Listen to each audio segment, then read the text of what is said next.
복된 소식 아름다운 소리 AM 1590kHz 시카고 기독교 방송입니다.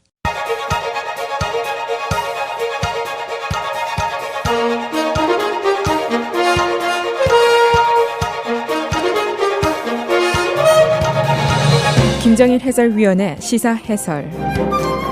세상을 넓게 봅니다. 삶의 지평이 넓어집니다.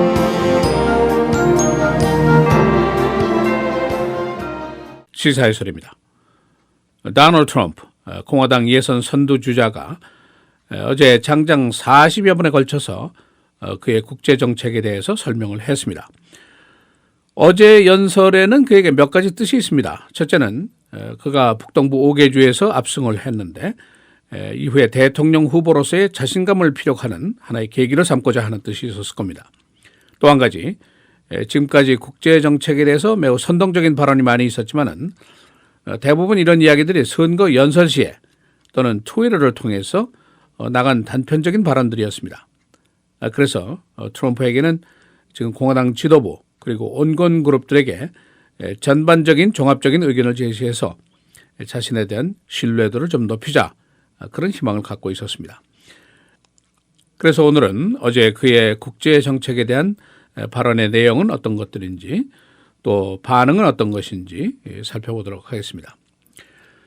지금까지 국제정치와 관련해서 트럼프가 한 발언 중에 자극적이고 선동적인 것들이 많다는 것은 모든 국민들이 다 아는 사실입니다. 예를 들면 멕시코가 미국으로 범죄와 마약을 수출하고 있다, 그런 발언도 했고, 한국과 일본 자체 방어를 해라, 그리고 핵 개발을 하려면 해라, 그런 발언도 했고, 네이토 낡은 조직이다, 미국에 너무 의존한다, 그로 네이토의 재편을 제고해야 된다, 그런 발언도 했고, 중국과의 교역 불공정이 너무 심각하니까 관세를 대량으로 부과하겠다, 그런 발언도 했고, 또 문제 지역에서 오는 모슬렘들 입국을 임시 거부해야 한다, 그런 주장도 했습니다. 한마디로 얘기하면은 America First, 미국 우선주의, 이렇게 얘기할 수가 있습니다. 그는 오바마 대통령의 대외 정책을 아주 어제 강하게 비난을 했습니다. 현재 중동에서 벌어지고 있는 이 혼란한 상태, 이것을 야기한 책임이 바로 오바마 대통령에 있다. 그리고 중국의 부상이라든가 러시아의 적대적인 태도라든가 이런 것을 통해서 국제적으로 미국이 모욕을 당했다, 그렇게 보고 있습니다. 어제 트럼프는 그 상세한 구체적인 제시는 하는데 미치지 못했습니다만은 친구 우방들과 관계를 더욱 돈독히 하고 적대국에게는 강한 벌을 주고 아이시스 신속하게 파괴시키고 그리고 국제기구라든가 우방과의 관계 미국 우선 위주로 재조정을 하겠다, 그런 약속을 했습니다. 어제 연설한 그 트럼프의 태도는 평소와 크게 차이가 있었다 하는 평가를 받고 있습니다. 보통 즉흥적이고 선동적인 그런 발언을 했는데 어제는 이것을 완전히 삼가하고 40분 동안의 연설을 그 텔레프롬프터에 의존해서 원고를 읽기식의 연설을 했습니다. 이 트럼프가 평소에 텔레프롬프터 사용을 하는 후보들을 많이 조롱하고 많이 비웃고 그런 발언을 많이 해왔습니다만 어제는 그 자신이 이 프롬프터를 놓고 연설을 했습니다. 그는 보좌관들이 준비한 그 연설문을 자기 자신이 여러 군데 손을 봤다, 또 일주일 동안 연습을 많이 했다, 이런 이야기들이 이제 보좌관을 통해서 흘러나왔습니다.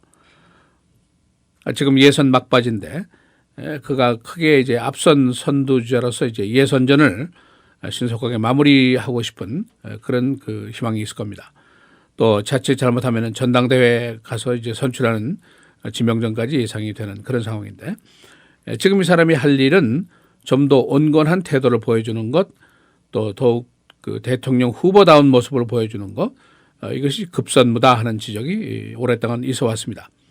그래서 바로 어제는 40분 동안 장장 긴 시간을 이 텔레프롬프터에 의존해서 얌전하게 읽어 내려갔다, 그런 평가가 있습니다.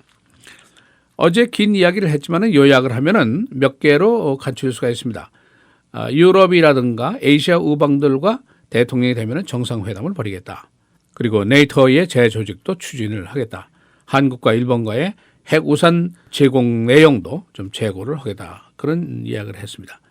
그러나 그는 종전에 한 말, 한국과 일본도 핵무장을 하려면 해라. 그 말은 어제 되풀이를 하지 않았습니다. 두 번째, 오바마 대통령 그리고 힐러리 클린턴의 그 리비아 침공, 또 중동 정책을 아주 강하게 비난했습니다.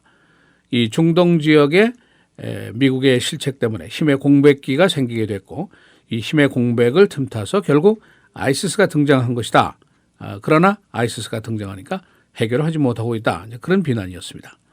또 한 가지, 이 시리아에서 그 대량 살상 무기를 사용할 때 오바마 대통령이 레드 라인을 긋겠다. 그래놓고서 우물우물하고 치지를 못했습니다. 이것이 미국이 약한 모습을 보여준 아주 절대적인 케이스였다. 그렇게 비난을 했습니다. 그리고 러시아와 푸틴과의 관계 개선을 추진하겠다는 얘기도 했고 미국의 군대를 아주 사상 최고의 군대로 만들겠다. 그런 공약도 했습니다.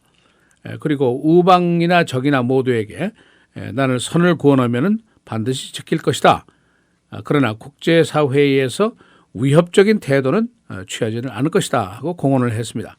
이것은 이제 텍 크루즈를 빗대서 한 얘기인데 아이시스를 처리하기 위해서 카펫 바밍을 하겠다. 그래서 이 사막의 모래가 다 타버릴 때까지 폭격을 하겠다. 그런 발언을 했는데 그의 발언에 빗대서 비판하는 쪽으로 이 얘기를 끄집어냈습니다. 그는 결론적으로 미국은 다시 강해질 것이고 다시 위대해질 것이고 다시 친구가 될 것이다 라고 얘기를 했습니다. 이 연설에 대한 반응들이 이제 여러 가지 나와 있는데 당연히 비판적인 반응도 있고 동의를 하는 반응도 공존하고 있습니다. 우선 주요 언론들은 비판적인 시각이 많습니다. 좋은 말인데 구체안이 없지 않느냐 그런 비판부터 시작해서 트럼프의 세계관은 아주 스트레인지하다. 정말 이상한 생각을 하고 있는 사람이다. 그런 비판도 했습니다. 또 정치권에서도 비판적인 시각이 많이 있습니다. 사우스캐롤라이나의 린지 그램 상원의원 대통령 후보로 나왔다가 도중 허철을 한 인물인데 이 사람이 이런 얘기를 했습니다. 라널드 레이건이 무덤에서 돌아 눕겠다라고 아주 혹평을 했습니다. 그런가 하면 니콜라스 버넌스 전 국무부 차관 그가 우방들에게 벼락을 던지는 것 같은 위협을 하고 있다. 그렇게 또 혹평을 했습니다. 그러나 긍정적인 시각도 없지 않아 있습니다. 전 공화당 국가안보 담당 고위관리였던 이 사람은 훌륭한 비전을 보여줬다. 레이건, 밥 돌, 닉 체이니의 대외 정책과 맥을 같이 하는 정책이다. 그렇게 지켜세웠습니다. 이 트럼프는 American First 천명했지만은 또 다른 시각에서 보는 쪽에서는 이것이 American First가 아니라 미국의 보호주의, 미국의 국수주의다. 그런 비판도 나오고 있습니다. 그러나 트럼프는 클린턴의 외교적인 실수 때문에 우방들이 잘못된 기대감을 갖게 되고 착각을 제공했고 오히려 적들을 더 대담하게 하고 강하게 했다. 그런 비판을 어제 일괄해서 계속했습니다. 그는 실질적인 해결책을 추구하기 위해서 이력서가 훌륭한 사람을 뽑는 것보다는 최고의 능력을 가진 사람과 나는 함께 일하고 싶다. 그런 의견을 피력했습니다. 어제 연설장에는 인비테이션 only였습니다. 약 200여 명의 소규모 손님들이 초대됐고 언론사 기자들만 거기에 자리를 잡았었습니다. 이 트럼프가 어제 국제정책을 발표하는 그 순간에 다른 후보들이 좀 이색적인 그 조치를 취했습니다. 첫 번째는 텍 크루즈 부통령 후보 러닝메이트를 선정해서 발표했습니다. 칼리 피오리아 역시 대선으로 출마를 했다가 도중 하차한 인물인데 전 컴퓨터 회사의 CEO인 여성입니다. 여성을 의식해서 그랬는지 아니면 선거 전에 활기를 되찾기 위한 것인지는 알 수 없지만은 좀 이상한 일로 평가가 되고 있습니다. 보통 부통령 후보 발표는 대선 후보로 거의 확정이 될 때 그때 하는 것이 상례인데 크루즈는 지금 수학적으로 후보 가능성이 빵점인 상태에서 그 부통령 후보 선정을 서둘렀다. 참 이상한 일이다. 그런 평가를 받고 있습니다. 또 한 가지 버니 샌더스가 그의 선거본부 직원 200여 명을 어제 레이업했습니다. 북동부 지역 5개 주 예선에서 4개 주 참패를 하고 말았는데 그래서 대의원 수로 따져서는 샌더스의 재기가 불가능하다. 이제 그런 평가가 나오는 가운데 어제 선거본부 직원들도 대거 레이업을 했습니다. 시사해설 김재일입니다.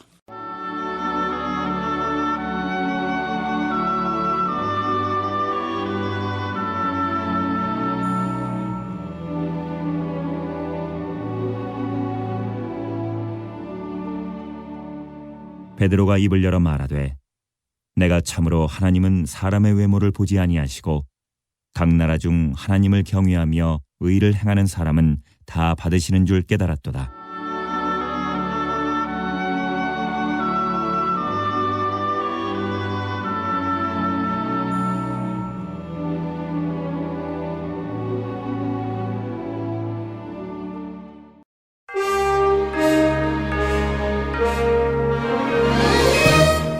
헬라인 뉴스입니다. 도널드 트럼프가 어제 그의 국제 정책을 발표했습니다. American First를 주장한 그의 정책은 기존 나토 등 우방과의 관계 재편 등도 내용으로 하고 있습니다. 트럼프는 5개주 예선을 석권한 이후에 공화당 대선 후보 위치로 더욱 가깝게 다가갔습니다. 테드 크루즈가 어제 그의 부통령 후보를 발표했습니다. 칼리 피오리나 대선 후보로 나왔다가 중도 하차한 전 컴퓨터 회사의 CEO 출신입니다. 일반적으로 대선에서는 부통령 후보 지명은 당 후보 결정이 된 이후에 하는 것이 상례인데 크루즈는 현재 뒤처진 2위에서 지명을 서둘렀습니다. 버니 샌더스가 그의 대선 캠프 스태프 200여 명을 레이업했습니다. 그는 북동부 4개주 예선에서 참패한 이후에 크게 위축이 되어 있습니다. 민주당 예선 앞으로 14개주를 남기고 있습니다. 북한이 또 중거리 미사일을 어제 발사했습니다. 남한에서는 이 발사가 실패한 것으로 보고 있습니다. 북한은 다음 달 7차 노동당 대회를 앞두고 제5차 핵실험을 한다고 예고했었습니다. UN 시리아 특사는 2주간의 협상을 마치고 어제 휴전 재개를 주장했습니다. UN 특사는 휴전이 무의로 들어간 이후에 시리아 내 구호물자 공급이 중단되어 있다고 밝혔습니다. 화이트하우스는 외곽 담장을 11피트 높이로 다시 세울 계획입니다. 시크릿 서비스는 담장을 높여서 2014년도에 일어났던 것과 같은 외부 침입 사고를 막기 위한 것이라고 말했습니다. 이 외곽 담장은 2018년에 완공될 예정입니다. 데니스 헤스터드 전 하원 의장에게 징역 15개월이 어제 선고됐습니다.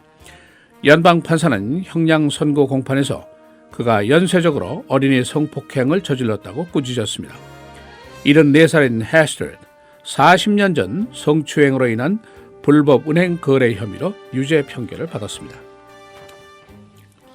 브루스 라너 주지사는 5월 말경에 예산 교착 상태를 타개하기 위한 협상이 이루어질 것이라고 예상했습니다.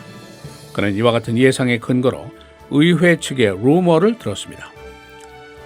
웨고 드라이버 등지에 특이한 교통 사인판이 나붙었습니다. No Trump Anytime 이라는 교통 표시판입니다. LA에 근거를 둔 한 거리 예술가의 작품이었습니다. 날씨입니다. 오늘 흐리고 비 50도, 내일 맑고 흐리고 53도, 토요일 다시 흐리고 비 52도, 주일 흐리겠습니다. 53도, 월요일 맑고 62도입니다.